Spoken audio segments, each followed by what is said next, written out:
Dalam beberapa tahun terakhir, dunia investasi berada dalam tekanan. Tingginya inflasi, ketidakpastian ekonomi global, dan fluktuasi nilai tukar membuat investor mulai kehilangan kepercayaan terhadap instrumen konvensional. Di Indonesia, kripto telah diakui secara legal untuk diperdagangkan, membuka peluang baik bagi investor retail maupun institusi.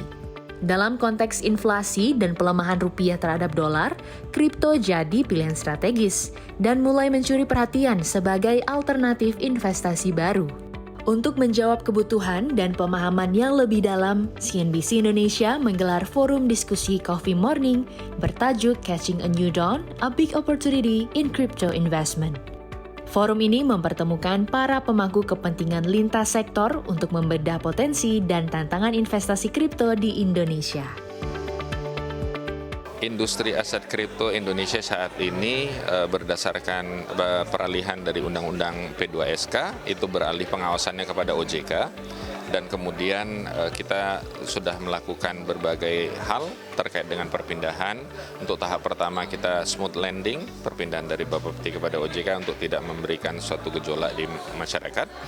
Dan kemudian tahapan kita pertama ini adalah terkait dengan penguatan perizinan dan pengaturannya, dan tahap berikutnya nanti kita akan penguatan kepada infrastrukturnya, dan nanti pada tahap ketiga 2027-2028 kita tahapnya nanti adalah untuk pengembangan dari ekosistem dan kemudian perdagangan kripto di Indonesia.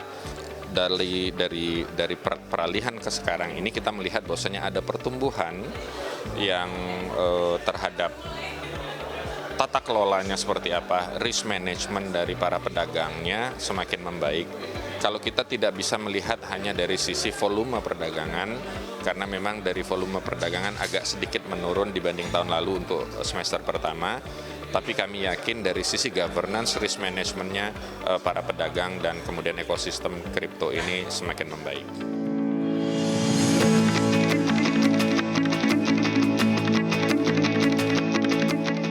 Meski volume perdagangan menurun, tata kelola dan manajemen resiko dinilai semakin membaik. Di sisi lain, minat investor terhadap aset kripto mengalami pergeseran. Chief Product Officer Mobi, Geoffrey James mengakui aset kripto semakin berkembang di Indonesia. Hal ini terlihat dari jumlah investor yang tercatat tumbuh hingga sekitar 16 juta. Menurutnya, saat ini kripto tak lagi hanya dipandang oleh kalangan anak muda, mahasiswa atau profesional, tetapi sudah jauh lebih dewasa dan tidak terlalu spekulan. Ya, kita melihat ada influx yang lumayan besar dari segi pengguna baru di 2025. Dan cukup menariknya, kalau dulu mungkin orang Indonesia itu banyak yang belinya aset-aset riskan seperti meme coin atau altcoin yang lain, sekarang banyak yang terkonsentrasi di Bitcoin. Jadi Bitcoin itu sudah disandingkan mirip seperti emas global, tapi juga lebih kuatnya lagi karena itu desentralisasi, jadi nggak ada pihak yang mengatur, dan juga yang kedua supply-nya terbatas.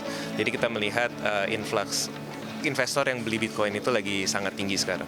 Pindah dari saham, dari deposito, melihat sekarang Bitcoin sebagai salah satu aset yang menjanjikan. Tahun ini aja deh, kita lihat tahun ini aja itu akan bullish ya kita lihatnya. Karena tadi ya, yang tadinya mungkin paruh pertama tahun itu sangat tidak stabil, sangat volatil, banyak kebijakan dunia yang lumayan beresiko. Kita lihat di paruh kedua ini sudah mulai lebih stabil, sudah mulai lebih jelas arahnya mau kemana, sehingga aset kripto itu ikut diuntungkan di sini. Makanya kita lihat Bitcoin akan masih terus meningkat nanti. Di tengah semakin populernya aset kripto sebagai instrumen investasi, literasi dan edukasi menjadi hal yang krusial. Otoritas menekankan pentingnya pemahaman terhadap risiko, manfaat serta kepatuhan terhadap jalur legal dalam bertransaksi. Tidak perlu khawatir melakukan transaksi kripto asal telah memiliki pengetahuan dasar terkait dengan apa itu aset kripto, bagaimana cost and benefit, kemudian resiko-resikonya. Setelah itu lakukan pembelian atau perdagangan di pedagang-pedagang yang legal, yang itu sudah mendapatkan izin dari OJK dan kemudian juga terdaftar di bursa kripto di Indonesia. Dengan semakin banyaknya pilihan instrumen keuangan, masyarakat kini punya kesempatan untuk menyesuaikan investasi sesuai kebutuhan dan toleransi resiko. Aset kripto menjadi salah satu alternatif yang mulai dilirik, terutama di tengah kondisi ekonomi yang tidak menentu.